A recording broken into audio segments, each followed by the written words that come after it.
Thug dropped a demonic joint? Bro, Punk. That was Punk with the pink album, bro. Don't listen to this, The man. nigga had the horns on and the Yeah, pentagram you can inside the cuss. joint. Nigga, what do you call it, bro? Thug had an album that it was pretty much like it. The artwork of the album was based off like an artwork that it was a very, how do I say this? Controversial. Not even controversial. The artwork it was a very big like picture. Like it's a notable artwork, bro. Like if you see it, I'm sure if you see it, bro, like you'll like see the reference picture. Yeah. So it's not demonic, bro. It was just based off of that, bro. Don't listen to Vaughn. But the picture is literally like I think it's like someone's body is shaped into like multiple people's bodies are like shaped into like a person's face, kind of, bro. Oh. Yeah. Yeah, so it's some shit like that. Nigga called it demonic. Nah, bro, you gotta see this joint. Bro, I'm trying to tell you, you're gonna see it and you're gonna be like, oh, that shit. Bro, I done looked at the joint so many times, bro. I know. I just like, You just be high. I be sober, bro. It's okay, boy. Look at this joint, bro. We're gonna put a little clip of that.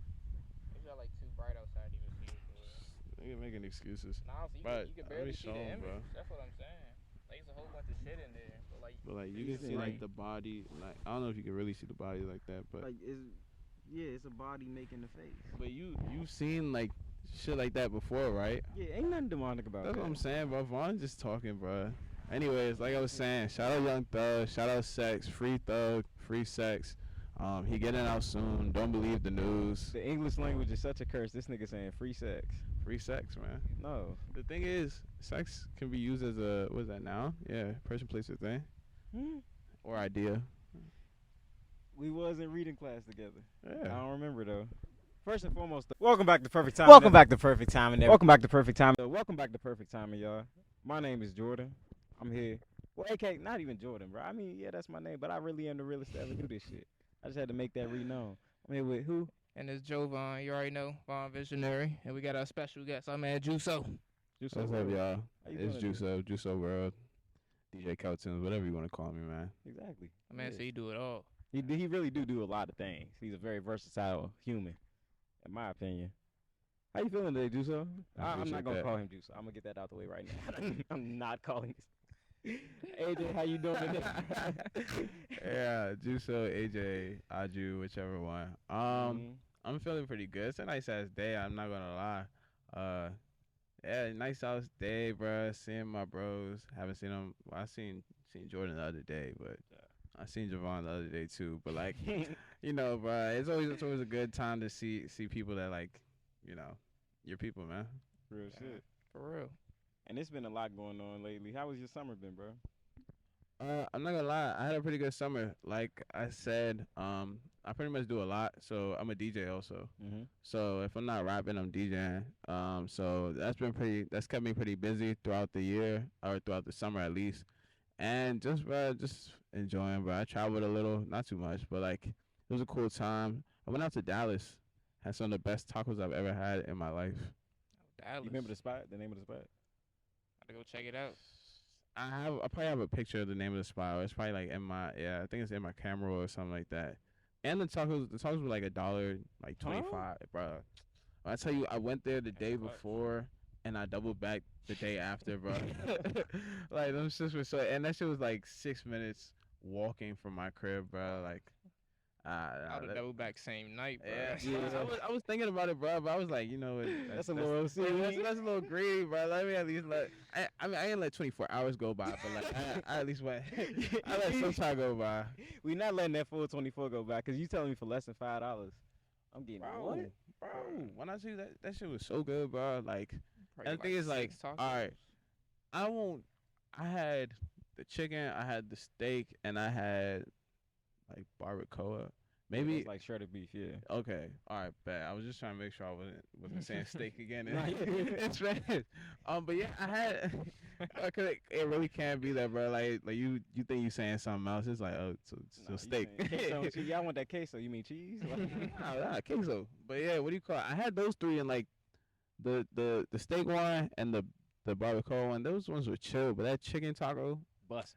Nah, that chicken taco was different, bro. I doubled back the next day, just got 3 chicken tacos, bro. Like, shit was tough. But I added the sauce on it. I added like the little, right? You know, tacos Little come. chopped onions. Yeah, bro. Added that shit on top, bro. Added some green sauce and some red sauce. This shit was fake. Like, actually had like a kick to it. So I was like, all right, bet. He busting. Yeah, I was like, all right, man. Say you bet, bro. That's all you had to say.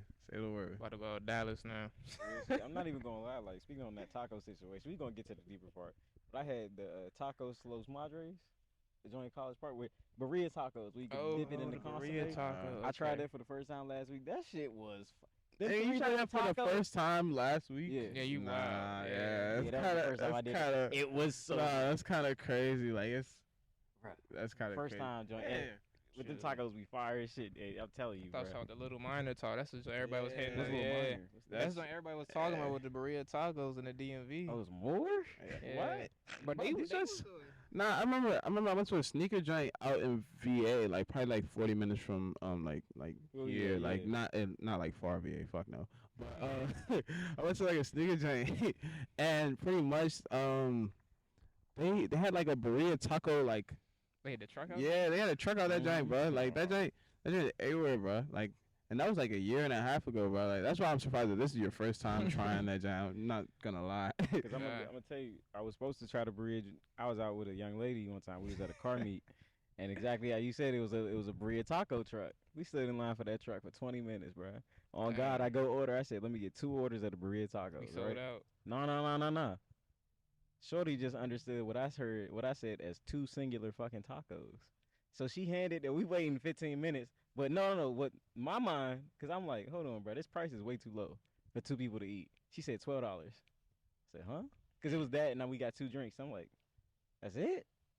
Now I ain't going to double. Hey man, say what I gotta say. I heard 12. I said, bet. So I paid, and then we get it. Thought he got the hook. Nigga, it's 2 little ass tacos. He was like, bro, I'm about to be back here next time. What you telling me? Nah, dog, they just gotta repeat. I'm telling Shorty, like, take a picture at the spot, the truck, everything, because we get this the new place. No. Shorty handed me 2 tacos and 2 drinks, bro. Bro, I thought you had a finesse. I did not. I had no finesse. That was supposed to be my first little time trying them tacos. That ruined that for me. And he left that motherfucker hungry. Shit. As fuck, bro. It's not even funny. I was hungry. But back to the point, bro. You was talking about a little bit earlier that you're a rapper? John. Yeah, You're an artist. I'm an artist. I don't self-proclaim myself as a rapper for real. I don't know. He said he multifaceted. Yeah, we'll go with that.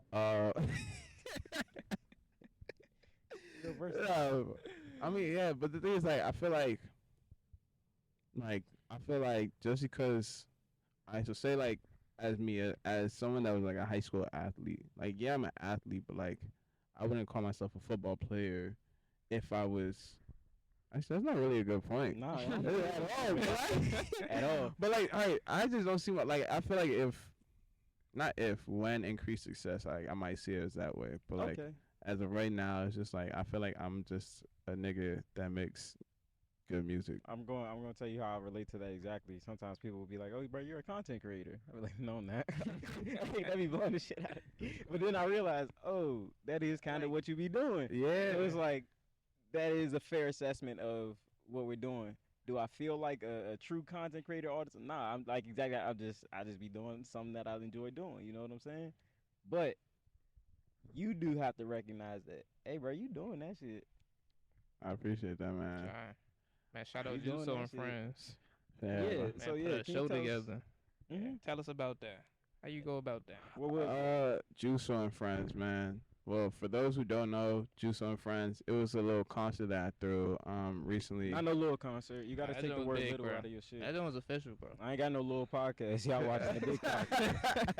That's for the hoes that know you. I'm sorry. I had a concert. I had a big concert August 19th. It was me, a couple of friends, hence the name. But yeah, it was really me and 7 other artists. I'm going to give a shout out to all of them. Because I'm getting y'all on here too. Yeah, shout out Astro, Rodstar, shout out Portlam, shout out Similiati, Joy Sumaro, Ajua, Senzo, Midnight Menace, and shout out JUSO. Real shit. Hey, yeah, shout out to Yeah. you. But yeah, it was just a really good concert. Everybody, it was vibes. it was eats. That's what people really liked about the event. Yeah, the eats. It was eats, but it was a nice event that I just wanted curated for people in the DMV to see like other talent that was around. And literally, these people are just like people I'm cool with, people I've known for like a various amounts of times. Like it spans from like what 2-3 years to like all the way up to like 12, 13 years with Midnight. So it's like things like that is just the fact of it just speaks of like how the relationships that like I build with people. It's like I really see all these people as like my friends type shit. So if we cool, then we really could have that bond, and it's like nothing. It's like nothing to put anything like that together because exactly what you just said, bro. You just came together with your friends and did what y'all love to do. Put them in front of a crowd. And that was go ahead. I mean, I say it's like nothing, but I won't lie. It was a little stressful. Oh no, that's my next question because I don't let people. You can't. I get that. I actually know this one. Like I like him too. So, but it. I gotta pause at that shit. It's my man's, bro. But it's AJ. I can't let you say that it was easy because the shit that we do is not easy. So can you talk about like, because first and foremost, we saw it's a beautiful end result, but it's so much more that goes into that, and that's something that I try to bring about with this is like letting people know that good things do take time, and you did have to put work into that. So were there any challenges in putting JUSO and Friends together? Was it really like snapping puzzle pieces together real easy, or was it actually a complicated puzzle? So I'll say that personally, I mean, I do all things through God first and foremost, but Amen. but like I had a support team behind me most definitely.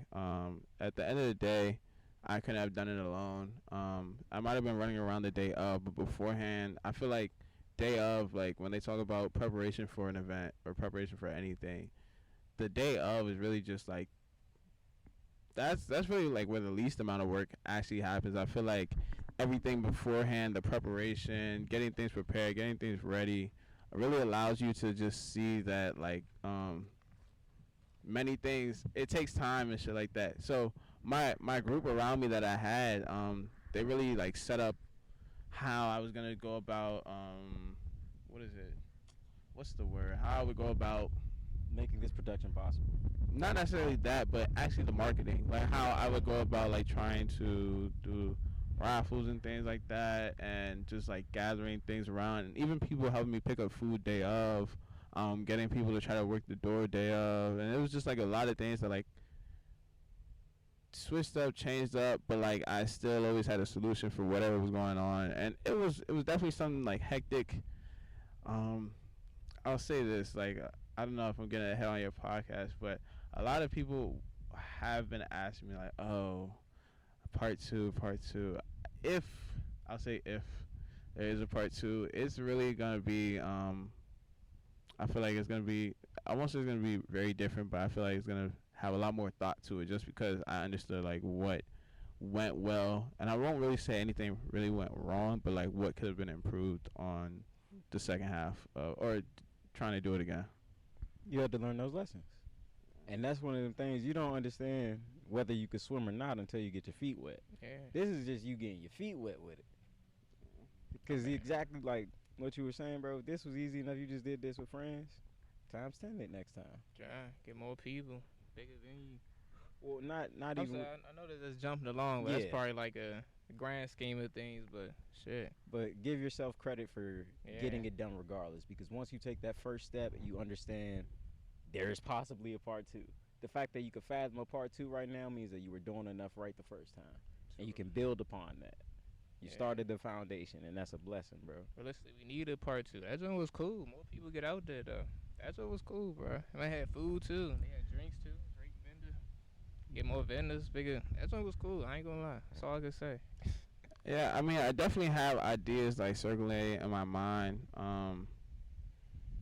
about what it could become.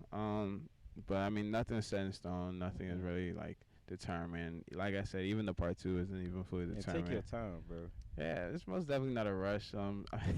People were hitting my phone like, oh yeah, next day, not next day, next month, see you again, right? I was like, oh yeah, got you. But nah, it's definitely it's definitely all about taking your time and just making sure like, everything pans out correctly. Cause you don't want things to not pan out correctly, especially when you're trying to do it again. I remember my friend, I'm gonna say, my brother, my good man, has told me that you can't force the vibe. So it's like if you're trying to rush it and you're trying to do this, and that because you want it to match up to how big it was last time, it's really not gonna match up that high. Just because like not only it's possible, but it's no point in rushing it, no point in forcing it. It's let it come, let it build up naturally. Organic flow. Yeah, what's the importance of? Well, first I want to before we go into like just letting things be and just going with it. I want to talk. You spoke on how important your team was in making that event happen. What's the importance of having the right people around you, or just people that care? You know what I'm saying? So it's definitely of great importance. Like I said, that teamwork is really what guided me. I'll be honest, I like working with a team. Of course, working individually, it can be fun. It could be, you can really learn a lot about yourself, but working with a team, I feel like you can learn a lot about other people and yourself at the same time. Just seeing how you respond to new information, how quickly you can respond to new information, things like that, or other things involving the idea of like you can't do everything by yourself. You just really can't. As much as you can think that you're Superman or Superwoman, why not have a team? That's the question I'll ask. Why not? So because I had people around me that saw what I saw, and thought about like the idea of JUSO and friends, and thought about, okay, yes, we can put this together. We can help you put this together. What do you need? And I really have people that I could just simply like ask them, all right, like, yeah, I need this, or I need a caption, or I need this, and I could really reach out to those people. So that was really important because it was times that like I got stuck. So having that team allowed me to get unstuck and be able to like continue and progress, and actually put the event to fruition. And it takes a lot to ask for help. And that's when you but that's how you know that you're on the right path. Because if you're unless you hitting blocks, you're not doing anything, bro. This shit should not things should not come that easy to you. Because if you're doing what you're supposed to do, when you're focused on your purpose and your path, bro, you're not supposed to be coming up with the captions when you knew to plan the event. Yeah, it's somebody else's job. You did the big work. You see what I'm saying? Yeah, you're not wrong. So it's we not saying like it's big work or little work, because it all equaled out to the end goal, and we talking about the importance of the team, but it's important to know where you stand in your limits and where you can contribute, because you knew what you were contributing, but you knew I can only do so much. I mean, yeah, most definitely. I mean, you don't see a CEO passing out mail to people in the office. Like, real shit. you got to know like what roles are not destined for each person, but what roles are specific to each person, at least like in whatever time frame. So that's why I said like just understanding that I couldn't do it all. Even day of, like, that's why I said like more planning and like more like executing with more communication. Because I'll be honest, it was a lot of things that I wish I had people like covering for me, but I didn't reach out and I didn't communicate that, and I was forced to do it myself. And granted, I got it done because proper planning and like being able to react to shit in time. But like it would have been a lot easier and a lot less strenuous if I had more people behind me. I'll say that. And I'm gonna say this too. This is a very, very smart young man. He needed help too. So oh man, you said the perfect words. You are not Superman, bruh. You are not Superman. But just because you're not Superman and you can't do everything yourself doesn't mean stop. That means ask for help. Because if once you reach that roadblock, all right, it's time to pivot. Because somebody can help me either get over this wall or help me break it down. So it has to come one way or another, bruh. Yeah, man, that's beautiful. So who influences your music? Oh, go ahead, Vaughn. What was you about to say, bro? I was kinda, but you already said it. Yeah. Who influenced the music? My influence on music, I'm gonna be honest. like my actual like influences to make music, or who are my influences like while You making can do it? both. Yeah. I would like both. So I guess influence first. What he said. So my influence to make music, I don't know. I feel like me just being a DJ, me like I've always been interested in music. I'll start off with that. Like I feel like I've always listened to like an array of music. I remember, I don't know if you remember this, back in like high school. I used to listen to Ed Sheeran all the time. My man Ed, Weird, bro. my man Ed, fucking cranked, bro. Y'all niggas don't understand, but Ed is real. Like Ed, do you understand how many videos Ed has a billion views on, bro? You can't tell me that nigga don't crank, bro. He's nice as shit. You can't tell me that nigga don't crank, bro. But My like, mother yeah. went to an Ed Sheeran concert before. That's Not gonna wild. lie. Bro, there was Actually, my dad was Ed Sheeran. That's a whole kill. I think there was a free Ed Sheeran concert, or someone had got like free tickets that like I could have got with him to Ed Sheeran concert at the FedEx Field. I was sick. I think I was DJing that day though. So, but like I've always listened to like just an array of like different music and things like that. So it's like my love for music really just like started when I understood that like I wanted to hear different sounds. I wanted to hear different things, and through that, it kind of like curated my like idea of like, okay, I like music. Like I really enjoy making music, and like I really enjoy being around music, like hearing sounds and shit like that. So that really just made me want to start. But like if we're talking about like my sound, I'll say that I'll be honest. Like I feel like Thug. I don't rap like Thug or anything like that. But I feel like the way like Thug uses his voice as such a instrument, and the way that Thug like pretty much just like creates like different sounds with his voice, and like can create different styles, and will give you a switch up in flows during verses. I really hate like being like I would never ever want to be like compared to like the baby in the sense of like, oh, that nigga got the same flow all the time, blah blah blah. Same beat, same. Yeah, so it's like I've always wanted to like play with different styles and shit like that, especially to like I really feel like I find the sound that I actually want to continue creating. I feel like that's always like changing and stuff like that, and I really appreciate that for myself. But other than that, I said like Thug, Brant. It's really just based off like what I listen to a lot. So I have to say Thug, Brant, Junie. That's for the moment. Shout out Junior. Yeah, shout out Junie. Thug, Junie. What else can I say? I said those were really like big for me, but like I still listen to like a lot of like R&B and like Afro beats. So it's like the vibe of like my music and like understanding like, cause I'm be honest, I think I got like a slight like, sometimes like I can have like a slight bounce to my music occasionally. So like when I do, I feel like I really like, I guess you could say tap into like my, not even like an Afrobeat side, but like just getting like just the groove and shit like that. So it's like various different like influences that I feel like I have. That's what's up. Dang. Yeah. So what was the last album you dropped? What was that? So my last EP, In Love with Emotion. That was a 4-song EP. It's out everywhere: Apple Music, Spotify, YouTube. Go check it out. By the time the video drops, one of the videos for my song Lavish will be out. Go check that out on YouTube. JUSO, Lavish, Visualize, you search it up, stream, like, subscribe, you know, all that. But yeah, but That's what you're supposed to do. Yeah. hey, and you know what's funny? Actually, I'm gonna finish answering this question because I'm gonna forget it.